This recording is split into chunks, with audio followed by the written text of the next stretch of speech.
Daniel Bilalian, né le 10 avril 1947 à Paris, en France, et décédé le 14 mai 2025, était l'un des journalistes et présentateurs de télévision les plus éminents de France. Il est décédé à l'âge de 78 ans, laissant derrière lui un immense héritage dans l'industrie de la télévision, mais emportant également avec lui la profonde tristesse qui a façonné sa personnalité et sa carrière.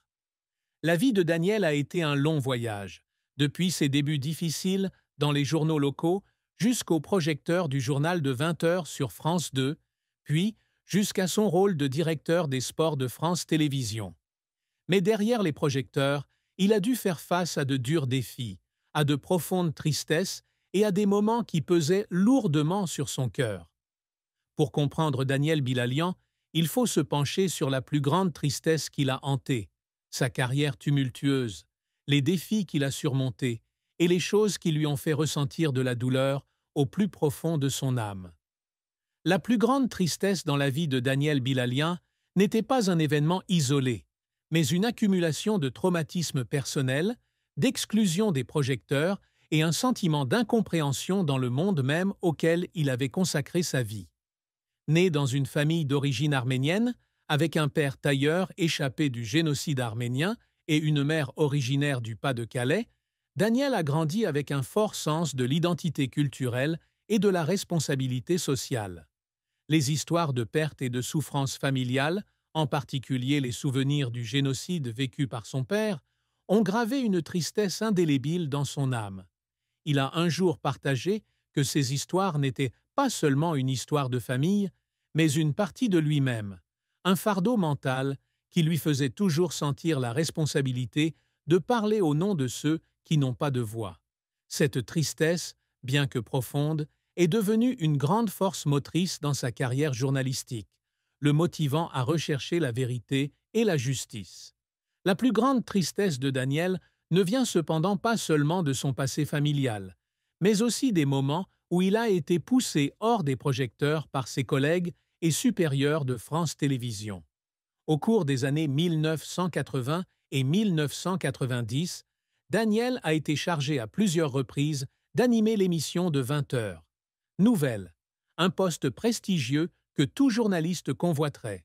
Mais il a aussi été remplacé à de nombreuses reprises par de nouveaux visages, comme Claude Sérillon ou Bruno Mazur. Chaque fois qu'il était mis en garde à vue, c'était un coup dur pour son estime de soi.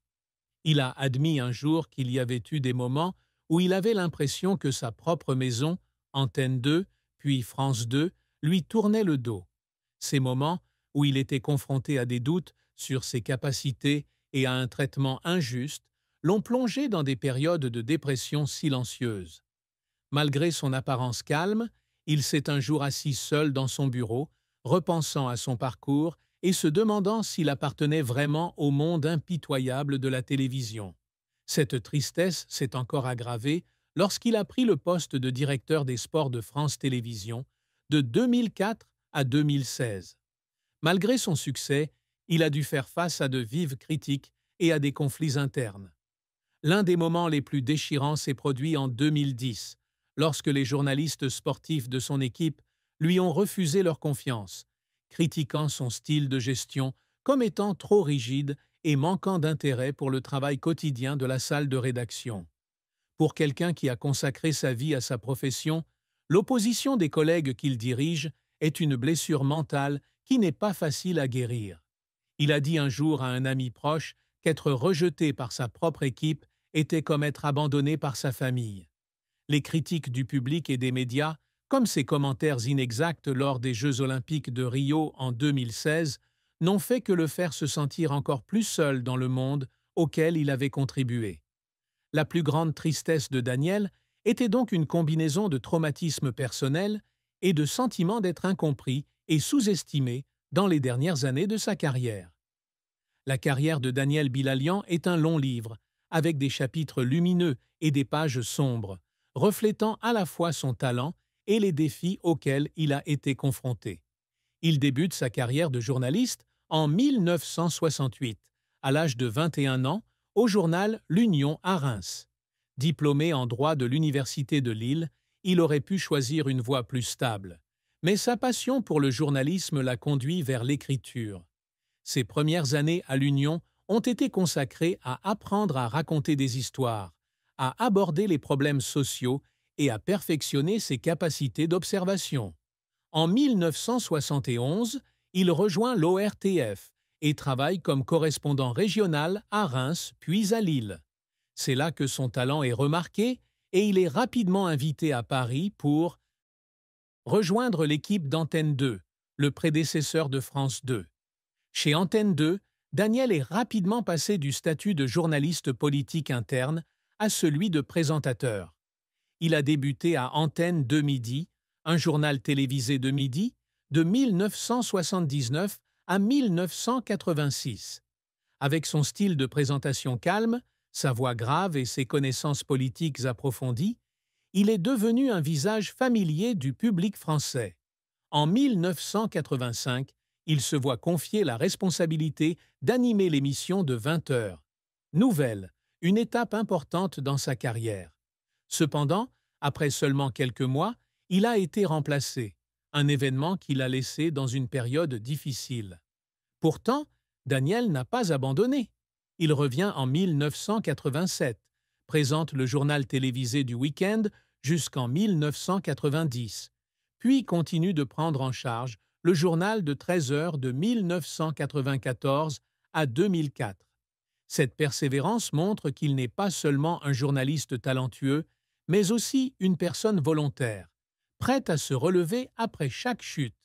En 2004, Daniel est nommé directeur sportif de France Télévisions, poste qu'il occupera pendant 12 ans. C'est à cette époque qu'il a le plus marqué l'industrie télévisuelle française. Il a supervisé la couverture d'événements sportifs majeurs tels que les Jeux Olympiques, le Tour de France et Roland-Garros. Il a également commenté en direct les cérémonies d'ouverture des Jeux Olympiques de 2006 à 2016, offrant au public des moments mémorables. Son succès a été reconnu par le titre de Chevalier de la Légion d'honneur en 2005, une distinction prestigieuse pour ses contributions au journalisme et au sport. Daniel est également l'auteur de plusieurs ouvrages, dont Les Évadés, sur les évasions de prison durant la Seconde Guerre mondiale, et Prison, la vérité, qui explore les enjeux sociaux liés au système carcéral. Ses œuvres démontrent non seulement son talent d'écrivain, mais aussi un profond intérêt pour les questions de droits de l'homme et l'histoire. Cependant, la carrière de Daniel n'a pas été sans revers. Les fois où il a été remplacé comme présentateur de journal télévisé ont laissé de grandes cicatrices dans son cœur.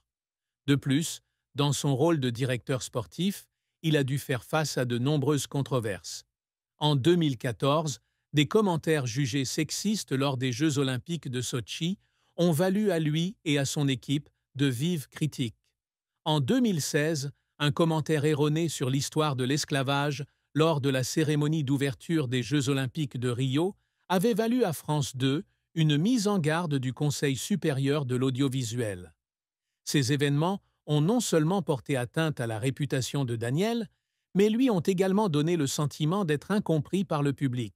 Il a défendu son équipe, qualifiant ses commentaires d'excès d'enthousiasme, mais au fond, il savait que ses erreurs éclipsaient ses réalisations. Les défis les plus difficiles dans la vie de Daniel Bilalian venaient à la fois de l'intérieur et de l'extérieur. L'un des plus grands défis est la pression psychologique exercée par la profession.